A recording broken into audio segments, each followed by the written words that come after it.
கல்கி அகத்தீசாய நமோ நமக. சத்குரு அகத்திய மகரிஷிகள் வழங்கும் ஆத்ம காயத்ரி நோன்பு அருள் உரைகள் 22ஆம் தின அருளுரை. ஈசனின் அடி தொழுதே அகத்தீசன் உரைக்கின்றேன்.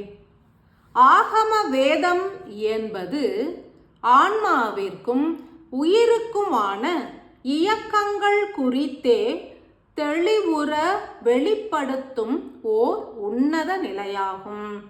சக்தி நிலை என்பது சிவநிலையினுள் ஐக்கியம் அடைவதற்கு வகுக்கப்பட்ட பல சூத்திரங்களை உள்ளடக்கிய ஆகம வேத நெறிகள் யாவும் கலியுக எல்லையில் பல திரைகளை ஏற்று மறைபொருளாய் உருமாறிய காரணத்தினால் யாம் அவற்றை சூத்திரங்களாக வெளிப்படுத்த முனைகின்றோம்.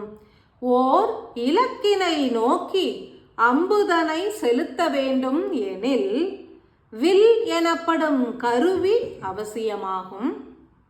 அன்னம் அதனை சமைத்திட அடுப்பினில் ஏற்றினாலும் அக்னி எனும் ஒரு சிறு துளி கருவி இன்றி செயலாக்கம் முழுமை அடைவதில்லை. எந்த ஒரு செயலும் முழுமையடைய வேண்டும் எனில் ஓர் முக்கிய கருவியின் உதவி என்பது வேண்டும். அதுவே சூத்திரம் எனப்படும். ஞான சூத்திரங்கள் பலவும் உள்ளடங்கிய ஓர் உன்னத கருவியே ஆகம வேதங்களாகும். அவற்றினின்று அருளப்படும் சூத்திரங்கள் யாவும் மிகவும் ஆழமானவையாகும். எந்த ஒரு செயலினை ஆற்றிட முற்படுகின்றோமோ அதற்கு உரித்தான கருவி என்பது மிகவும் அவசியமாகும். முக்தி எனப்படும் உயரிய நிலையினை அடைய வேண்டும் எனில் ஆன்மாவினையும் உயிரினையும் பிணைக்க வேண்டும். ஞானம் எனப்படும் உயரிய குருவின் துணை இன்றி முக்தி கிட்டாது. ஆகம வேதங்கள் எனப்படும் எண்ணற்ற சூத்திரங்கள் உள்ளடங்கிய மார்க்க ஞானம் எடுத்துரைக்கும் அதிமுக்கிய சூத்திரம் என்பது குரு எனப்படும் கருவியின் இயங்கு சக்தியினால் எவ்விதம் முக்தி நிலை சித்திக்கின்றது என்பது குறித்ததாகும். குருவின் துணை இன்றி முக்தி கிட்டாது என்பது சத்திய நிலையாகும். யார் அந்த குரு? ஓர் மனிதரா? ஓர் தெய்வமா? ஓர் கருவியா? அன்றி ஓர் அணுவா? சிந்தியுங்கள். பல்வேறு மனிதர்களும் குருவாய் உயர்ந்து அற்புத ஞானங்களை போதிக்கின்றனர். தெய்வங்களும் தங்களது சக்திகளை பொழிந்து ஞானம் போதிக்கும் குருவாய் எழுச்சி உறுகின்றனர். உயிர் அணு எனப்படும் சக்தி வாய்ந்த கருவியும் சில தருணங்களில் குருவாய் செயல்புரியும். எனினும் சத்தியம் என்பது யாதெனில் குருவாய் எழுச்சியுறும் அனைத்து நிலைகளும் ஓர் அணுவின் செயல்பாடாகவே அமைந்திருக்கும். ஞான அணு என்பதே அனைத்து நிலை குருமார்களின் மூல கருவியாகும். ஞான அணுக்கள் பிளவுற்றால் மாத்திரமே ஒரு மனிதன் குருவாக உயர இயலும். தெய்வங்களும் தங்களது பிளவுற்ற ஞான அணுக்களை கொண்டே அருள் புரிகின்றனர். ஞான அணுக்கள் மாத்திரமே உயிரினையும் ஆன்மாவினையும் இணைத்து பிணைக்கும்.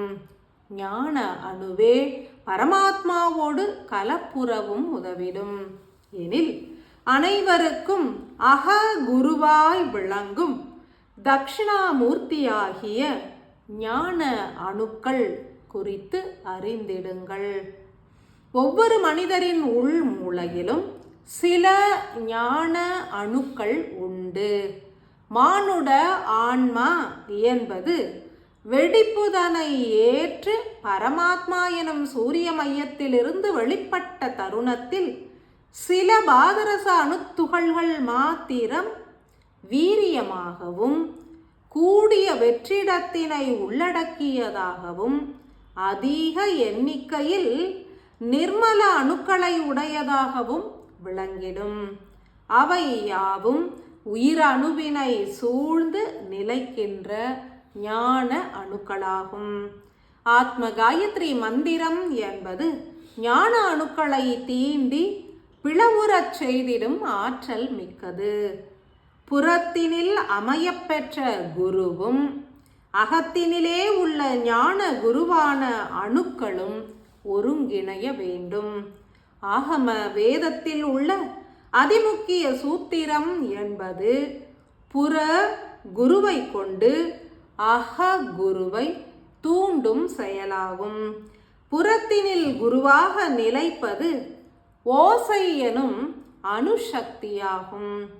ஓசை எனும் வெப்ப சக்தியினை உருவாக்கும் அணுக்களின் ஆற்றல்களை கொண்டே ஞான அணுக்களை பிளவுறச் செய்திட இயலும். பிளவுறும் ஞான அணுக்களின் வெற்றிட மையத்தில் உயிர் எனும் வெப்ப சக்தியினை நிறைத்தால் சீறி பாய்ந்திடும் அம்பெனச் சென்று ஆன்மாவினுள் ஒடுங்கும் உயிர் அணு என்றறிக. அன்பு நிறைந்த மானுடர்களே, எந்த ஒரு செயலும் சீரிய பயனை நல்கிட வேண்டும் எனில் காலத்திற்கு ஏற்ப உகந்ததாக மாற்றியே அமைக்கப்படல் வேண்டும். ஞான அணுக்களை பிளவுறச் செய்திட இறை ஒளி பெருகும். எனினும் சக்தி வாய்ந்த மந்திர சொற்களும் ஓசைகளுமே சீரிய உதவிகள் புரிந்திடும். ஆத்ம காயத்ரி மந்திரம் என்பது மிகவும் கூரிய ஆயுதம் போன்றது. எளிமையாய் விளங்கிடினும் சக்தி வாய்ந்த கருப்பொருளினை உடையது.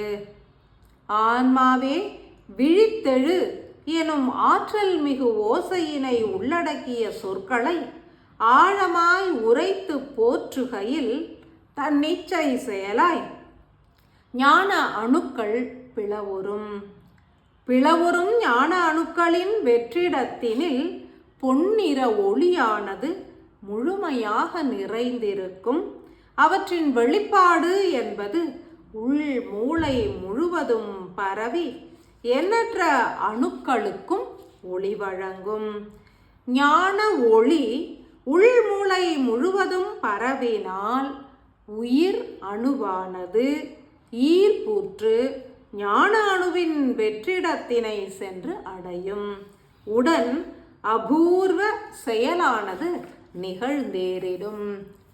வில் எனப்படும் கருவி போன்று செயல்படும் ஞான அணுவானது பிளவுற்ற பின்னர் தனது மையத்தினில் பொருத்தப்படும் அம்பு போன்ற உயிர் அணுவினை ஏந்தி தீர்க்கமாய் ஒளிப்பாலத்தினில் பிணைத்து உந்து சக்தி எனும் வீரிய ஆற்றலினை வெளிப்படுத்தும்.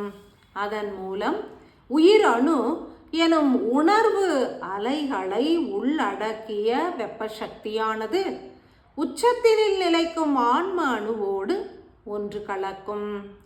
பிளவுறுகின்ற ஓர் ஞான அணுவிற்குள் உயிர் எனப்படும் சக்தியானது ஏன் ஒடுங்க வேண்டும் எனில் அதன் ஈர்ப்பு சக்தியே காரணம் என்றே உணருங்கள்.